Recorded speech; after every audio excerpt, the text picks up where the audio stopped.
Today has been a rough one for me, okay? Please tell me I'm focused, because I already recorded it earlier and it was not focused whatsoever. My brain is literally scrambled all over the place. Let me put a flashlight right in front of my face. We're just gonna ignore everything that's happening. We're all getting over this. Ready? So, I'm having a rough emotional day, and I stumbled upon this video because I was like, why do I feel like this? And it's called 11 Oddly Specific Childhood Trauma Issues. And I was like, what are the odds? Because like for me, I feel like I didn't have like a lot of trauma. You might be a little bit freaked out about how applicable these are to you because you've probably thought that these only are unique to you, but they're actually pretty common for childhood trauma.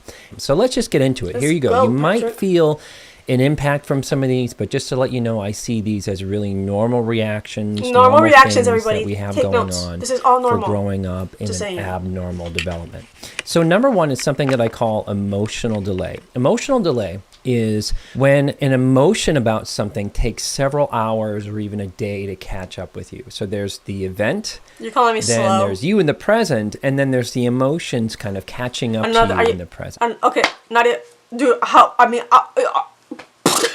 yup. Enough said. Enough said. Let's say your boss or your partner asks something of you in the moment, and then in that moment you just kind of automatically said yes. Mm-hmm. Me when making plans. And then gradually you start to feel a pain of anger Regret. Or a little bit of an escalation, and finally the emotion is like, wait a minute, was I just taken advantage of? Could be a situation like that, or it could be you see something ugly earlier in the day. Yeah, myself in the mirror. Or someone tells you that they can't make a commitment that they committed to you, and then you're in the moment, you're like, don't worry about it, it's fine. And then later you feel really let down, really disappointed. I get emotionally This hurt. feels like kind of an escalation of emotion that you weren't in touch with at the time of the event earlier. How this might come from childhood trauma. I believe that these delays are really due to the childhood trauma issues of dissociation and hypervigilance. Childhood trauma survivors struggle with not fully being in their body and not being present in their emotions in real time. Okay, so that's me. Actually, last year I had a few weeks where my mind was not there. Like, I was on autopilot. I have a video on Snapchat talking about the sky and how the sky looks so fake. And I remember how the sky looked like back then. It looked super like plasticky. Like, I don't know how to tell you. It looked fake. And then looking back at the video, I'm like, bro, those are normal ass clouds. And that was like the first time I've like really like struggled with disassociation. Oh my god, I can't fucking say it because I talk so fucking fast. I need to like relax. There was times where I like went into like paralysis. It's happened to me like once or twice. I was like, what the hell? This has never happened to me before. And I have videos of it all happening because I record everything. Anyways, let's continue. You know, kids growing up in childhood trauma leave their emotional body. They go up into their heads and watch out for what the adults are doing or what the adults need. And we're not attuned with ourselves in what we have going on in real time in our childhood. Can you? Listen, okay, listen, and let me tell you why. Let me explain myself. When it happened to me at a young age, okay, listen, hear me out. I fucking convinced myself it was all a dream, okay? And it never happened. And it wasn't until high school that I was like, holy shit. Rewind, did that really happen? And then that's how I found out. And then now I'm very mad. Now I'm angry. Now I'm like upset about it. Back then I was like, it was a dream, like what the fuck? But like now I'm like, well, now I'm angry about it. So some treatment recommendations for this. Practice discussing emotions when they come up with safe people. And I know the intimacy of that is kind of scary, but that's our way out of this. Another recommendation is know that when it happens that it's your inner child catching up to the event that happened earlier. Yeah, no, I know it's my inner child. My inner child is pissed. Start to explore some daily inner child dialoguing, which is journaling with your inner child. It's not just regular dialogue. I've done that before. Guys, I went to therapy for this. About what they're feeling in the day-to-day. It's almost like the idea is to become a good parent. What am I feeling in day-to-day? Lately, I've been feeling like shit. Another is to join a group or find a therapist if you can, or join a community such as a support group. Don't worry, everybody. I have my fucking friends. I already talked to them before filming this. They already know the tea. practice discussing how you feel in the moment around some safe people. I'm all good. Moving on to number 2, which is what I call rushing nowhere. Rushing nowhere or rushing through life, as I believe, is due to living in an emergency, due to in childhood we really live that way. Ever find yourself treating basic things like life or death? All right, let me give myself examples. I don't like to run, right? And I'm a slow walker, so I'm not rushing nowhere physically. Unless I'm in a car. You bet your ass I'm stepping on it. And then also, like, I'm always like, bro, I'm gonna die young. Might as well have fucking kids before I die. And I'm like, bro, chill. Why chill? Don't have kids. Chill. Imagine me with a child, bro. Not right now. Not right now. For the damn child's sake. Pobrecito. Situations. You might see this in others and be like, whoa, well, where's the fire? You know, where's the fire? He said, where's the fire? Right there. Another issue is having too much chill, and that's maybe for another video where it's kind of not really related to this, but it's just the other side of it. So where this might come from in childhood.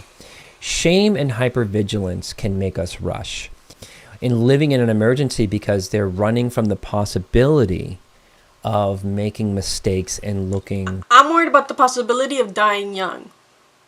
I'm like, I'm not gonna have fucking time to do this, so do it now. YOLO, but I'm also scared of... I'm afraid of everything. Bad, or having others kind of see us as defective or chaotic, like the families we come from. Me, defective or chaotic? Could never. The rushing can also involve unconsciously covering something up, like trying to prevent a disaster that isn't really real, but it was real in our childhood, so we do need to have some compassion for ourselves. I need an example. And a funny example of this, as a northerner from the U.S., and there was a storm in 1978 called the Blizzard of 78. And there was where we got snowed in for like a week and people ran out of food and they would have to take sleds and go down to the local Quickie Mart and, you know, get bread and milk. For us, it was toilet paper. So some treatment recommendations in this one. Working with our inner child on really slowing down. Moving on to number 3, this one is really interesting and really unique to me, is something that I call refrigerator buzz depression. The issue is you don't notice that you're depressed because you've maybe been that way since early childhood. Oh, that's me every day. It might come from not getting any help as a child in processing emotions that they come up, like whether that's you're bullied at school or a pet dies, like there's just really an emotionally vacant family system. Oh, emotionally vacant? Could be a backlog of childhood situations and dynamics that caused you to shut down but are still there needing to be processed. Just simply like our parents' marriage is enough. Alcoholism, death in the family, medical trauma, hating your oppressive father, feeling like nothing will change, kind of a hopelessness going on in the first 20 years of our life. So some treatment ideas for refrigerator buzz depression. This is what I need because this is what I got right now. I was able to get out of this being in a trauma group where one member simply said that I was a good person because a trauma core belief really got hit deep and was kind of like taken out. The refrigerator busting is what I got right now. I've been talking to myself about it. We've been discussing this matter. We are aware. I'm very self-aware. That's why I'm watching this video. Next.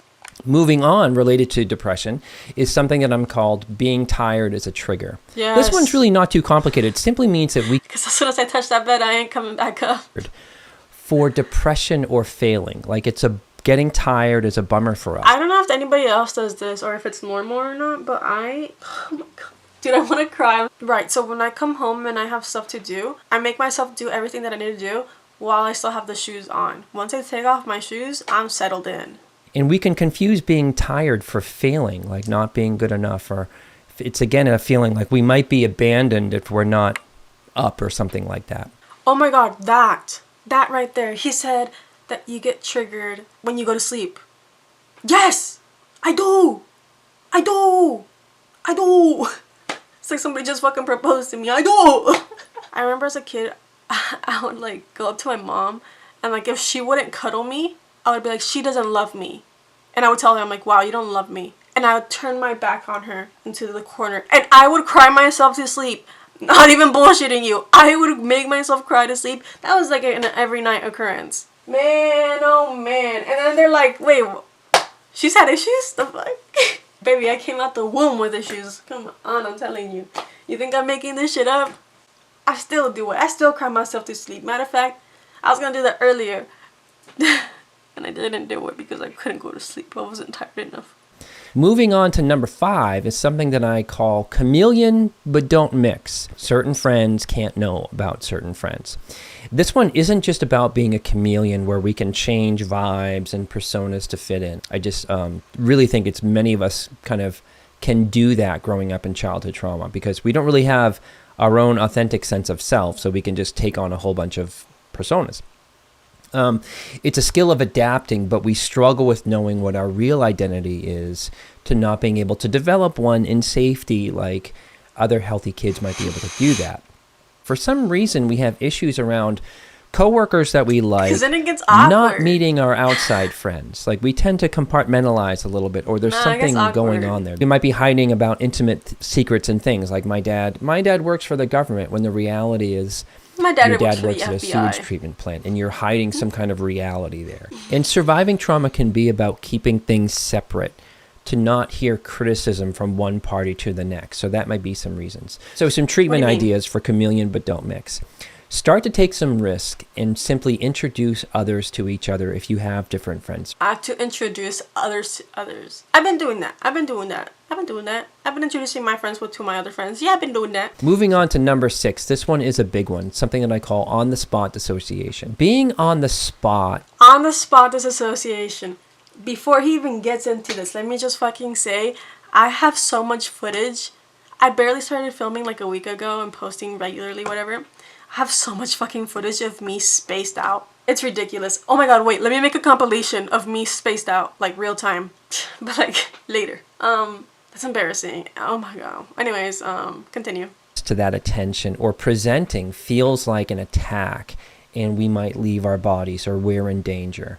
This is really when we check out when we're on the spot. Like forgetting like my words and stuff. Moving on to number 7 is what I call laughing about the pain. Now this, I had to stop and film. Right? I saw this and I was like, what the hell? Is that a bad thing to laugh about pain? Is it really a bad thing? Jokingly talk about our abusive or horrific childhood situations in kind of an overly casual or kind of funny way. You'll know when this happens when others are like, whoa, like... When others are like, what the fuck did you just say? You okay? Like, while the survivor isn't fully connected with the severity about what they're talking about. And they're not taking themselves seriously because that's a thing. We don't know how to take the truth about what happened to us seriously because no one else did again. Because no one else did. Thank you. Or, well, my mom dropped me off at my uncle's for babysitting, telling me to not go into the bathroom alone with him. Isn't that wild? Where this might come from. I find this one to be of growing up in a highly toxic family wrapped up in some extreme neglect. That tends to be in my mind when I see a client doing this. I think it can also come from growing up in a highly caustic or sarcastic family, like the anti-love family from my 7 types of toxic family systems, where the family scoffs at emotional experiences and looks for opportunities to make fun of emotions, make fun of kids, make fun of vulnerability. It's really quite gross when you really think about it. Be mindful of this tendency when we do this, because when we do this, we don't walk away feeling good about ourselves either. We just kind of... Bro, I think it's funny as fuck. Start talking about what happened to you a bit more seriously. Listen, if I tell y'all, ooh, Lord. Listen, there's certain things that should not be said. I feel like I'm already doing too much doing this. With my side eyes, bro, I already exposed like half of my fucking family right there. I'm scared. I'm gonna stick to laughing. I'm gonna stick to laughing about it because I find humor in it. It's entertainment, baby. Crying valve this one is pretty simple. Either you can't cry or you can't stop crying. Crying valve, I have. Yesterday and today I could not stop crying. But then there's times where I cannot cry at all. Going to therapy, the other side of this is going to therapy and you can't stop crying in front of the therapist and you can't get it together to have the discussion, or you can't regulate. Every time I would have a reason to go to therapy, I would make my therapy appointment and I would go and I'd forget everything. She'd be like, so how's the last month been for you? All of a sudden I don't remember anything. So I would have to like take notes about what I wanted to talk about in therapy. And I had to read it to my therapist. Be like, oh yeah, that happened. Wow, that happened? Really? That was 2 weeks ago? Wow, that felt like 4 months ago. And then how can I fix that though? Because that's what I'm dealing with right now. And some kids go to a survival strategy of cry for help. They kind of can live in that in adulthood. Of course, the adult who is overwhelmed with crying, the upset might be about crying for help more than it is about the feelings underneath. Some treatment is, I really think, EMDR is very helpful for any of these. EMDR can be helpful for both presentations. DBT is somewhat helpful for the emotional regulation skills, but it's not trauma work. I want to be clear about that. Called Glass Frog. They can all see right through me. Glass frog is something simply that I made up. It's a species of frog that is completely transparent, and you can see all their organs. And it made me think of childhood trauma survivors like myself who struggle with shame and hypervigilance.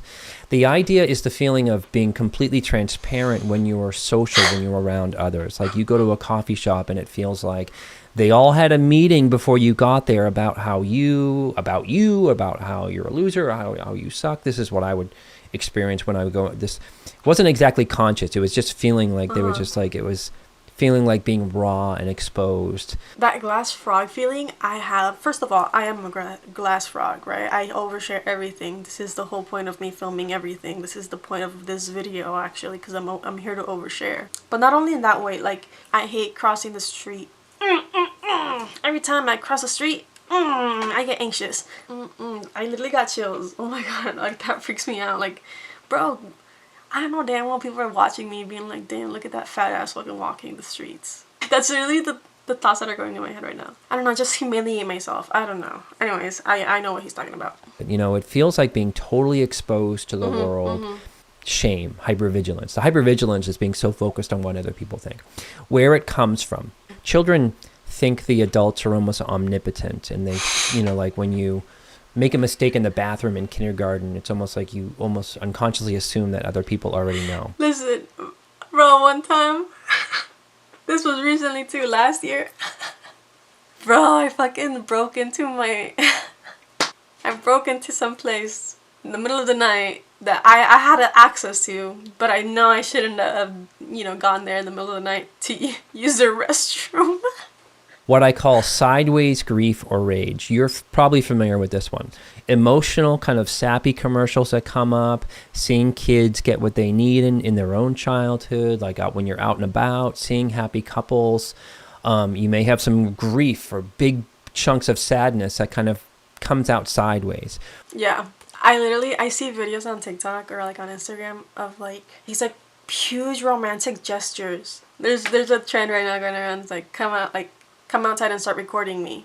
And it's just like the guy coming with like blasting music, and he's like bringing the serenata to her, and with like the flowers, and like it's like, do you want to be my girlfriend? And I'm like, damn, I've never been asked like that.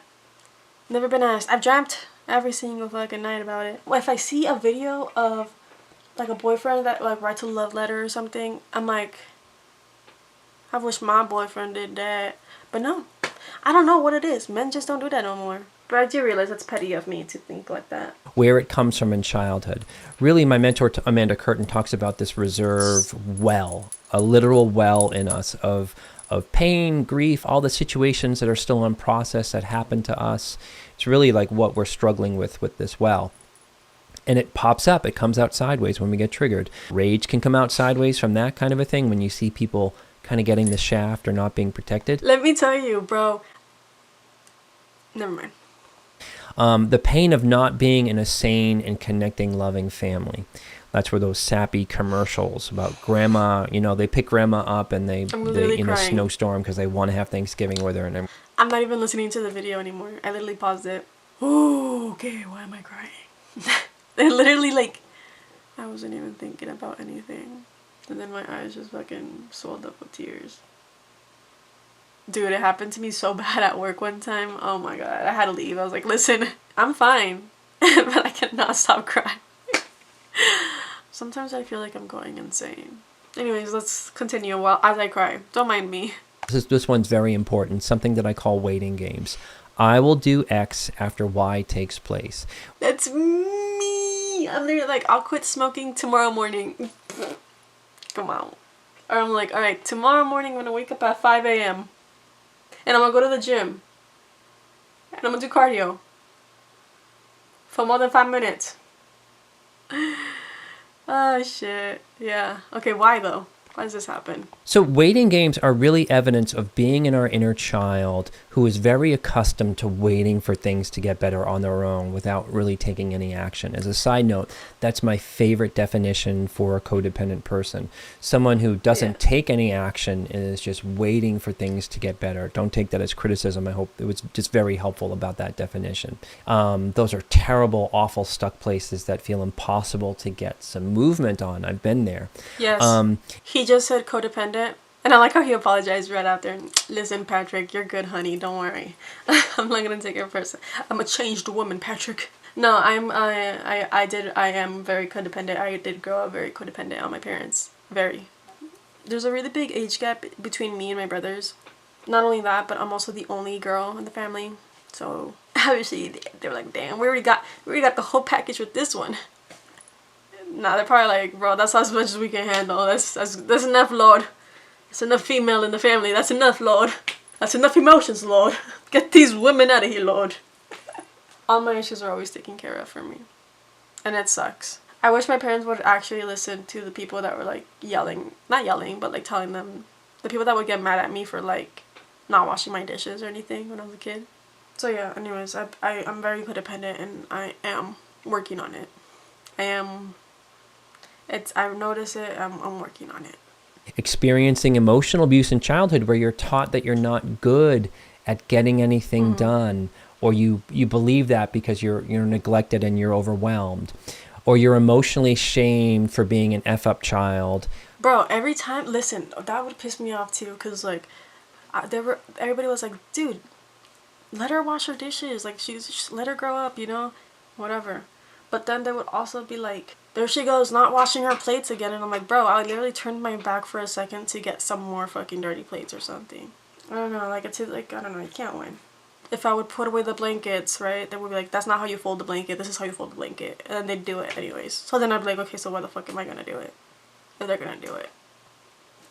Because I could never do anything right. At my aunt's house, I could never do anything right. Don't get me started. So some treatment ideas? Treatment. Being more and more aware of how your inner child believes that change only comes from being in the right mood or having the right energy at the right time, which is false. The inner adult taking over gently and just starting to try to do things while feeling literally like poop about it. Like the energy comes from doing the thing after, not before.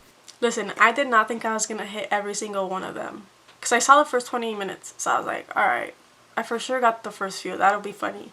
As soon as he said the laughing one, I was like, I gotta record this shit, that's too fucking funny. I don't know if you guys can tell, but I'm really struggling today. Like, even like, throughout filming this, like, I'm like, in and out. Oh, my brain is not focused on anything. Dude, I literally just turned off my mind for a quick second. Like a fucking restart. Okay, anyways, Patrick, nice video. Enjoyed it. Thank you so much for your time, sir. Thank you so much for evaluating my whole life. Okay, I'ma go. I'll see you guys next time.